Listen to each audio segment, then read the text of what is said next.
Hey Merfolk fans, I'm Joe. Thanks very much for joining me. I'm here with round 4 of a modern competitive league, currently sitting at 3-0 after having defeated the mirror match, blue-white control, and then Eldrazi and taxes. So let's see what we have in store for us in this 4th round. But before I get things underway, here's a link to my Patreon. If you guys want to take a look and maybe contribute $1 or $2 to help support me make these videos, I'd be super grateful. So yeah, with that out of the way, let's go ahead and have a look at the opening hands. I won the die roll, so that is the 4th time in a row that I won the die roll. All right. So I talked a little bit about Mulligan Discipline in the last video, and this is an instance where we need to exercise some. Of course, if we top deck a land next turn, we can get Smuggler's Copter on the table, draw a card with Spreading Seas. We've got options, but it's more likely that we don't draw land next turn than we do. There's actually 19 lands left in the deck, and that means that there's 34 non-lands in the deck, right? So 34 4 plus 19. Yeah, I think that's 53. So yeah, we're gonna mulligan this. Again, it's a little bit painful, but pretty easy in the end, I guess, decision. This is a keep. We're gonna want gas on the top for the scry. Let's see if the opponent kept their 7. So they did, and that Mutavault, even though it's an attacker, is going to go to the bottom. Open up with Island into AEther Vial, and pass the turn. So Stomping Grounds into green mana. Okay, into Wild Necatl. So this can be like Naya Burn with Wild Necatl. It can be any number of like zoo builds. For my turn, I'll tick AEther Vial up, and I think we just play out the Lord right now. All right, so Island onto the table, and let's cast the Lord. Harbinger is going to be pretty good with AEther Vial. Opponent plays a Wooded Foothills on their second turn. Let's see what they do with that. They crack it for a Sacred Foundry. And let's see if that's going to come in tapped or untapped. So they bring it in untapped, going down to 15, and they play a Goblin Guide. So developing sort of like Burn, I'd say. Now, it's obviously a super aggressive deck. Let's let the Goblin Guide trigger resolve and see what gets revealed.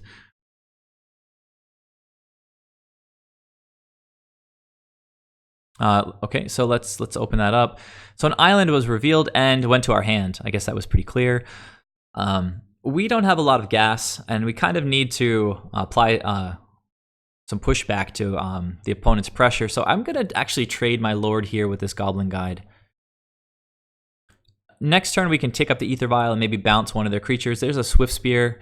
Not quite sure why the opponent didn't play that pre-combat. I guess they wouldn't have attacked with it anyway with a 2/2 on the board.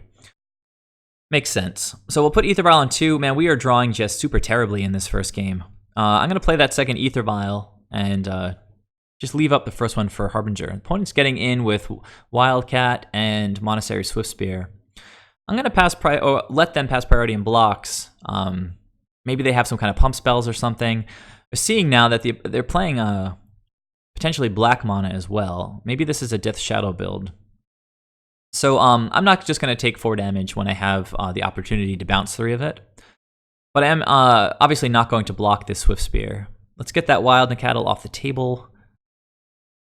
Opponent replays it and just passes the turn to me. We'll keep this on 2 and tick the first one up to 1. Dismember's okay. It can potentially kill one of their creatures, but it's going to hit our life total too. It's sort of like the Dismember's role in the mirror match. Like it hits us really hard, and if the opponent's hitting us really hard as well, it can be a bit of a liability. The opponent is going to push my Harbinger, which is a little bit of a bummer. Let's see. Mutavault as a 2/2, I don't really feel like chumping right now. It's not even gonna trade. So let's go to blocks again, and when he passes priority, I decide, I've got to use this Dismember sooner or later. So let's hit this Wild Necatl and hope the opponent has nothing. So cracking his Wooded Foothills, he actually gets a breeding pool. So this is 5 colors. You want to count it up. It's black, white, red, green, blue. So what's going on here? Might of Alara. Let's check this out. I don't even think I knew about this card. That's some pretty sick artwork. It has domain. Target creature gets +1/+1 until the end of turn for each basic land type among lands you control. So for 1 mana, getting +5/+5 seems pretty solid. It'll just offset this Dismember. So the Wild Nikata will still be 3 power after both of these spells resolve. But the Swift Spear is getting buffed by the Prowess trigger. So I'm going to get hit for 6. And having drawn just lands and Aether Vials, I can't compete against this. I'm really happy that I got to see the Might of Alara, so I have some idea of what I'm playing against. Obviously, some kind of Domain Zoo. Now, probably with Death Shadow, I'd imagine, since I didn't do any damage to the opponent, but they're already way down at 13 life. All right, so that was game 1. Look away if you don't want to see the match result. I'm going to click out of this window now. All right, I'm back with game 2. I'm going to be on the play, of course. Opening hand, super solid. Lots and lots of card draw. We'll play an island and pass the turn. Okay, opponent Bloodstained Mire, nothing, so pretty slow from them. We can just play a Silvergill Adept, probably just revealing another Silvergill Adept. In fact, that was what I revealed. And get that card draw started up. We'd love to draw another land sooner or later. There's a Harbinger. It's great in this matchup. Tapped Blood Crypt for the opponent. Not hitting their life total as hard as they could, bringing in that shock tapped rather than untapped. Here is a untapped Temple Garden for green mana, and there's a Tarmogoyf as a 1/2. Not too scary. All right, so Aether Vial. What do we do this turn? It seems like with all of the creatures in our hand and the lack of mana, it would be wise to get the Aether Vial on board now, potentially also playing, I guess, the Cursecatcher out. But with so many options to draw cards, we could just draw into another land and play a 2-drop and Aether Vial this turn. It's a little bit greedy, but sometimes, you know, it's okay to take risks. I doubt this deck plays too many lands, and with their 5 colors, seems sort of likely we could mana screw them. So I decide to go with a Spreading Seas here, which even if they don't play another breeding pool this game, I could it could give me access to Island Walk later in the game with Lord of Atlantis. So a little bit defensive, hoping to draw land, but we hit another creature. So feel a little bit bad about not playing the Aether Vial. I'm going to attack here. I'm not quite sure how the opponent is considering me in this game, whether I'm the beatdown or he's the beatdown. Typically, you wouldn't expect an opponent to trade Tarmogoyf since they can get so huge, but opponent revealing that he may consider me a real attacking threat, even though I didn't play a creature that game. A little bit strange, the decision there to block the Tarmogoyf, especially since he could, in theory, be wanting to get his life total down below 13. Yeah, I probably just shouldn't have attacked there, right? Because if the opponent had something like a... God, what's the name of that card that cycles? The creature that cycles for 2 life. I'm just totally blanking. It's like some kind of thug or something. I don't know. It'll come back to me. I'm having a brain fart right now. But if you put that guy into the graveyard, then Tarmogoyf would suddenly be a 2/3 and would just eat my Silvergill. So that combat step going exceptionally well for me, all things considered.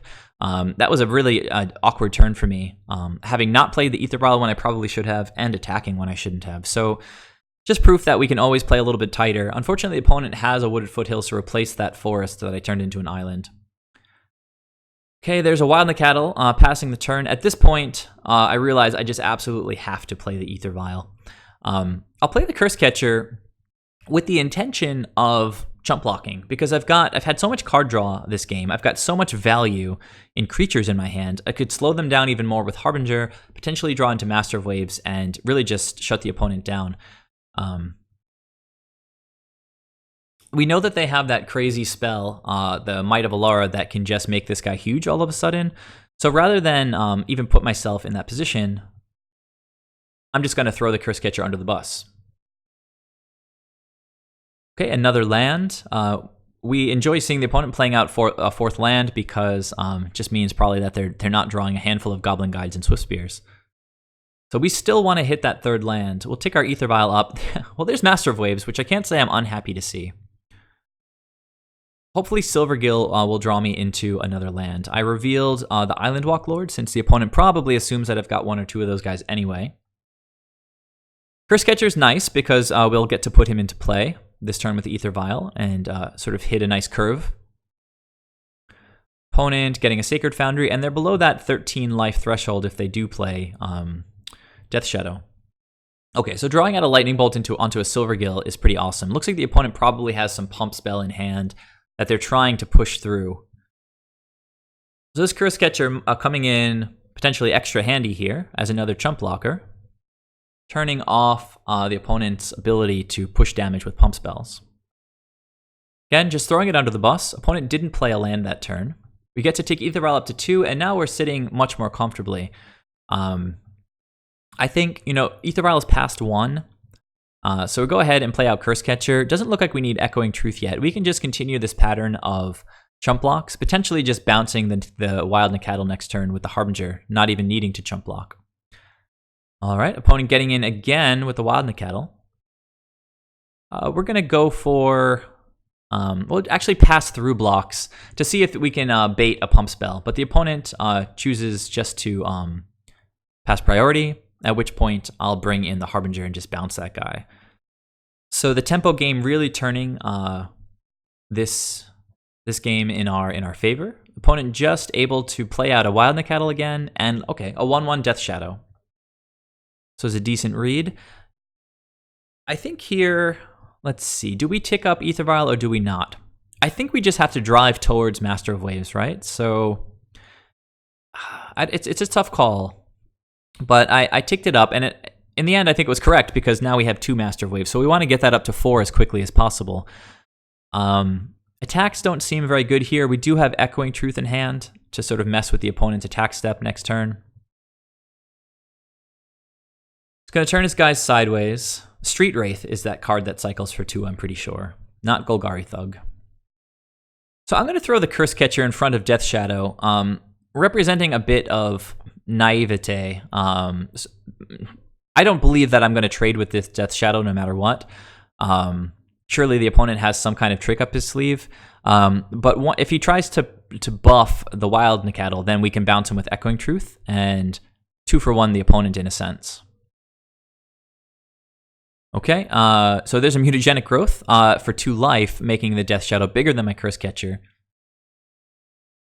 We could bring in a Reejerey, but it wouldn't change the combat math. I'm going to bounce that Wild Necatl, saving myself 5 points of life, forcing the opponent to use their only green mana here to, I guess, put a Tarmogoyf, and we know that they have a Wild Necatl in hand now. All right, end step. Very happy to get a Reejerey on the board, and very happy to tick up Master of Waves. Aether Vial to Master of Waves. So here I'm going to play out a second Reejerey. Now I'm going to try to tap his Tarmogoyf here, but totally possible that I should have gone for the double Master of Waves with the Aether Vial, like put the first Master in, then cast Merrow Reejerey, untap my Aether Vial. But I didn't feel super pressured to do that. Though in hindsight, actually looking at this, I think it's the correct play. Okay, after the trigger, the opponent bolted the Reejerey. Probably should have bolted the Reejerey on his turn. People do that all the time. It's a very silly mistake. They let me get value out of Reejerey when they could have easily prevented it. So the Tarmogoyf is going to get tapped.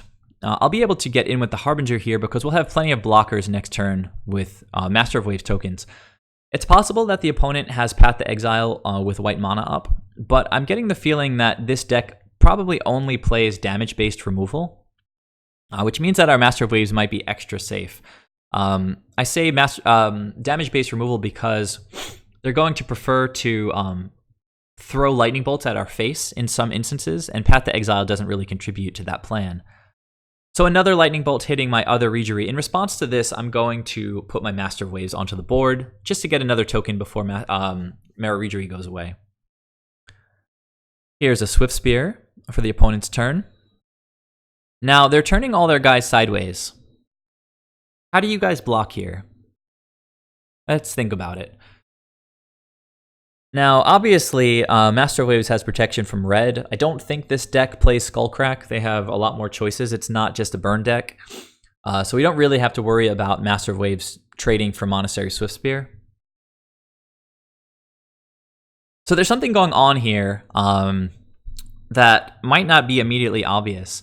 The opponent has black mana up, and without Path to Exile in the deck, which again I strongly suggest they don't. Or sorry, I strongly what's the word? I'm guessing that they are playing not playing Path to Exile. Wow, my brain. But are playing Fatal Push because we saw it in the previous game. If we block their Swiftspear, that leaves. That means that Swiftspear will be leaving the battlefield, and thus it will turn on Fatal Push. Fatal Push's ability to get rid of 4-drops. So I'm actually just not going to block the Swiftspear. I'm at 20 life, and there's really nothing he can do to kill me with just a Swiftspear getting through. 2 chump blocks in front of these guys. I don't care about killing them. I'm going to have plenty of damage to push next turn. Opponent just plays out the Wildling Cattle, and with having had no permanence of his leave the battlefield, he's not going to be able to deal with my Master of Waves right now. So we'll leave AEther Vial on 4, obviously. I'll play an Island Walk Lord. And yeah, just go for attacks. If opponent, after they block, if they even choose to block, then I can bring in another Master of Waves. But as it was, he didn't seem to have any tricks, and we're already pushing 10 damage, so don't have to reveal any more creatures from our hand. We managed to win game 2 against this Domain Death Shadow Zoo deck. All right, I'm going to go ahead to game 3. Please look away for a moment if you don't want to see the result. I'm going to click out now.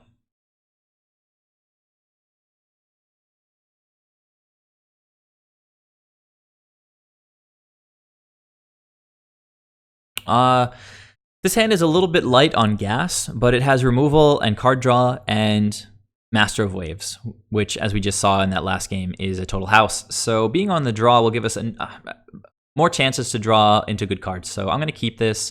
The opponent mulliganed to 6, and we can see what they did with the Scry. They put it on the bottom, so let's see how this develops. Bloodstained Mire getting cracked. Going down to 17 for a Swiftspear. So we're going to take 1. And for our turn, we can't really do much. We'll play an island and pass the turn. We drew into an Island Walk Lord, which was excellent. We just want to draw gas from here on out. We have enough lands. Another Swiftspear. Looking like they might not have a second land. They get in for 2 here. And then a little bit tricky, they play their land in the second main phase. So nice play by the opponent, very tight. I'm just going to play another blue source and a Silvergill. I'm not planning on attacking with Mutavault anytime soon. I think I just revealed my Island Walk Lord. Again, opponents assume that we have some number of those guys since we play 8 in the deck. Not giving away too much information. Another Mutavault. At least it can be an attacker in certain situations. Opponent going down to 16. And for a tapped Stomping Ground. The tapped Temple Garden, and 2 mana for a Dismember. So they're only paying 2 life for this. Interesting. They're not hitting their life total nearly as hard as, say, Grixis Shadow would. Obviously, Death Shadow is not the only plan. In fact, it's probably not even plan A for this deck, but it's a solid plan B when the game goes longer and their life total gets lower. So they're going to waste a Dismember on my Silvergill, which I feel just fine about. But it is going to trigger the prowess on these Swiftspears, getting in for 4. I'll go from 17 down to 13. I drew Echoing Truth for the turn, which seemed interesting. I could play one of my creatures, but it seemed smart to just pass the turn. The opponent could theoretically play a 3rd Swiftspear, in which case, and try to get some kind of pump spell going, in which case it could be a huge blowout playing Echoing Truth during their combat steps. So, I'm going to err in favor of playing defensively. Opponent goes straight to attacks, doesn't play another Swiftspear. Does get in with these 2. I'm going to go all the way to the end of blocks. The opponent just passes priority. I'm going to take this opportunity. Actually, no, I'm sorry. it was smart to just take 2, right? Because if they played that crazy Might of Alara and threatened to suddenly be attacking for, let's see, 4 plus the triggers, this would be 2, that'd be 6 plus 2, like 8. Instead of attacking for 2, they attack for 8. Then I would, of course, play Echoing Truth. But I'm happy enough to take 2. We can go all the way to the end step. My opponent didn't play anything. Now I can use Echoing Truth. We'll slow down their mana a lot next turn if they want to recast the Swift Spears. So now we can play our next Mutavault and just jam Master of Waves. He'll be able to block one of the Swift Spears. We know that 2 of the opponent's 4 cards are Monastery Swift Spears. We're sitting at a relatively comfortable life total, and while we only get 1 elemental out of the bargain, we're trying to play defense. We're trying to establish some sort of resistance to all of this pressure. So the opponent might have drawn a Death Shadow there, hitting their life total pretty hard. But no, here's a Swift Spear, both Swift Spears, and what else? A 3rd Swift Spear. All right, so a lot of Swift Spears. They still have mana up to potentially cast some spell during combat. They do get in, so they probably have something, right? Because they don't want to just throw one away into Master of Waves. So I'm just going to throw my 2 guys in front of 2 of their creatures. I fully expect to just lose the elemental, but we're trying to keep our life total high.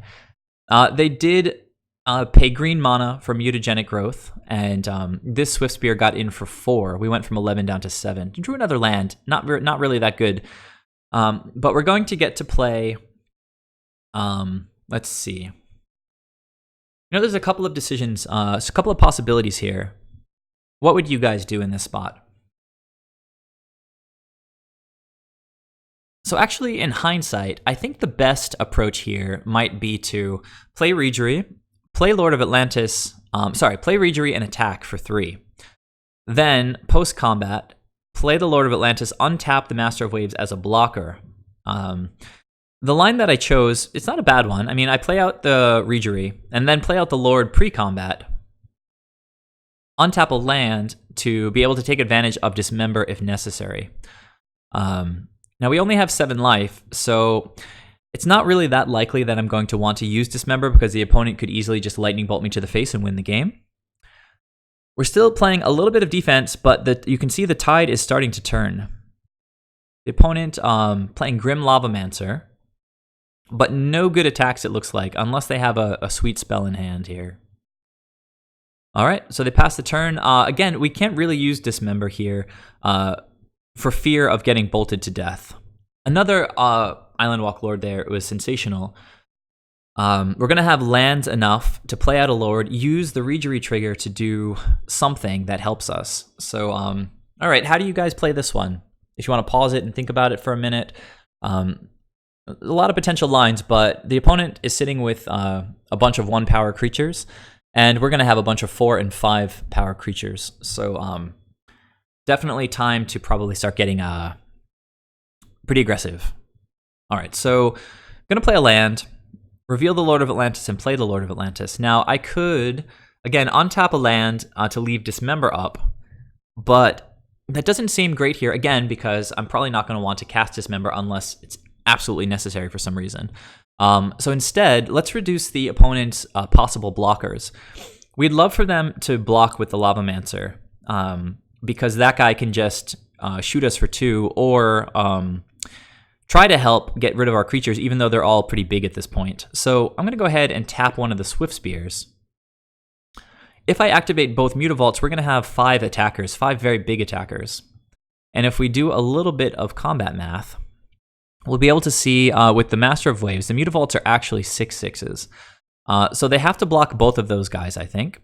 And then past those 2, they would be taking 13, which is still lethal. So I think they're going to have to make 3 blocks. Let's see. If they block 2, yep, they would be taking lethal still. They can't block Master of Waves. So yeah, they're going to have to block 3 creatures. So they'll probably block the 2 Mutavaults and one of these guys, and then they're going to take 9 and be left with 1 creature.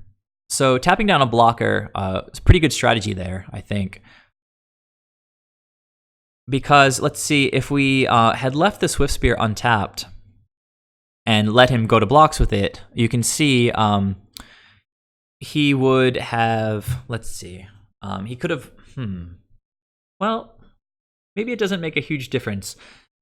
He had to block 3 of these things. He could have chosen to block 4 if I didn't tap this thing, but he didn't need to stay alive, and he probably would have chosen not to, just so he has at least some attacker next turn.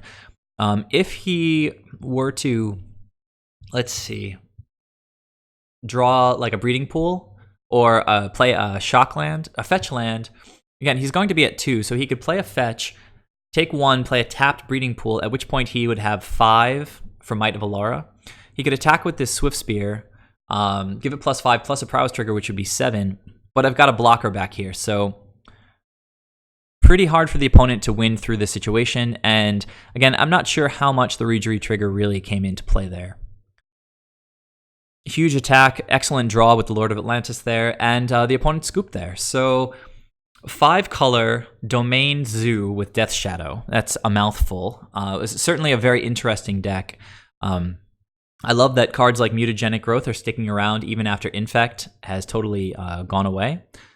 I imagine Grim Lavamenter is probably sideboard tech and pretty solid against us unless we happen to get 3 lords onto the table. Yeah, so let me know your guys' thoughts on the matchup and how this particular match played out.